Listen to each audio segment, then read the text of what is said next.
And joining us today in our book talk segment, great to welcome a man who's written a very interesting novel, but we're also going to talk a little bit about what's going on in the world. This book is called The Golden Hour. It's a novel, but Todd Moss, the author, is also an expert on Africa, former Deputy Assistant Secretary of the State of African Affairs, and he joined us by telephone today. And Todd, thanks for being with us. How are you? Good. Thanks, Doug. Thanks for having me on. Yeah, good to have a chance to chat with you. We'll talk about the book, but you are also, as we said, expert on the state of African affairs. And as we talk today, Todd, I guess New York City is going through the problem of an Ebola case up there. You've been following that, I'm sure, closely. What can you tell us? Well, what's happened is Dr. Spencer, who was helping to treat patients in West Africa, came back home to New York City, and it turns out that he came back infected.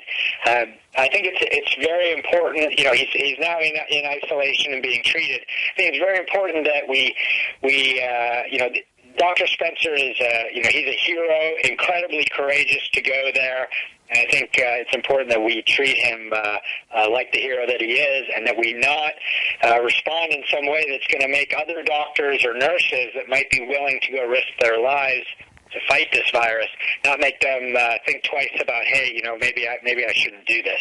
Yeah, I know a few years ago, I think there was the SARS, I believe it was called. That was kind of a scare for a while, and every few years it seems to be something like this, but this one seems to have kind of taken a even more alarming state. Is it more alarming, or is it something we really should be concerned about? Well, we've had viral outbreaks in the past. We had swine flu. We had avian flu. We're going to continue to have these kinds of things. It's biologically, determined that we will have more viruses. And given that people travel around the world, they're going to be spread in this way. What was different about Ebola is that it's, first of all, the mortality rate is quite high for Ebola, but also that it struck 3 countries, Guinea, Liberia, and Sierra Leone, which were not prepared to deal with the virus. They'd never seen it before. It had never been in that part of the world. And these countries did not have the modern health facilities necessary to contain and treat patients. And it started kind of like a brush fire, started getting out of control. And that's why the United States and others have to fly in and try to help them contain that at the source. Do we know what caused it yet? Do we have any idea what started this? Well, it's a virus that exists in nature.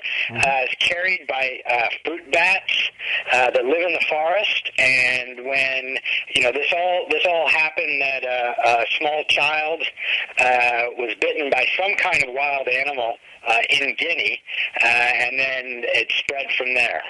And as far as the treatment, I know we've had certain hospitals, I know they talked about New York, there's 12 of them, I guess, that have isolation units, others around the country, Dallas for one, I think there's one in Nebraska. The treatment right now, what are they doing? And I guess they're trying to develop some kind of combat antibiotic or whatever would go against that, right? Well, there is no treatment for Ebola. Right now what you do is you isolate the patient and you treat their symptoms, and you help them get through and help their own body fight the virus. And you just try to make sure that they're not infecting other people. I'm sure that this is going to spark additional investment in treatment packages and potentially in a vaccine. Oh, scary situation. Well, kind of ties in a little bit. I mean, your book, which is a novel, but it's kind of based on incidents that going on over in Africa. That's the kind of the plot of the book, going on with a coup over there, and your main character goes over there. Talk a little bit about the premise of the book and the title, The Golden Hour. Yes. So The Golden Hour. When I left the State Department at the end of 2008, I wanted to write a book about how America responds to crises around the world and the way that our government makes decisions. And I thought it would be more fun for me and for readers to do it as a thriller. I like to read thrillers on vacation. I think a lot of people do. So I created a character, Judd Riker, who's a crisis manager inside the State Department. And his job is to get the government to react more quickly. And he finds that he has to navigate all of the infighting within the State Department, between the White House, the Pentagon, the CIA, and his first big test is a coup in West Africa, where a close ally of the United States has been overthrown by his own general, just as there's a terror threat against the U.S. Embassy there, and a Peace Corps volunteer has been kidnapped. And so the hero, Judd Riker, has to navigate this. He's got 100 hours to restore the democratically elected president, rescue the hostage, and save the embassy from a terrorist attack. Yeah, it's a great premise for a book, and it is kind of interesting. You almost wonder how anything gets done when egos get in the way, particularly with diplomats, right? Well, it's egos, and it's also that different parts of the government have different objectives. The Pentagon, they're trying to they're trying to promote U.S. security. Parts of the State Department, they're trying to promote democracy, and sometimes these things clash. So I wanted to take the reader inside the White House Situation Room, into these classified rooms in the corners of U.S. embassies, to hear how those arguments occur and how these things get debated and decided, and that maybe people would think about that when they read in the newspaper about a coup in Egypt or an airstrike in Somalia or something like that, and wonder why is the U.S. government behaving so strangely? Your main character, Judd Riker, based on people you know? You don't have to say the actual name or composite, or had to come up with him? All of the characters are fictional, but I did try to draw on real people, and I drew on some real life events to help inspire the plot. I wanted the story to be something that people who work in the Pentagon or in the CIA or in the State Department would recognize as authentic, but also something that would be fun for regular Americans.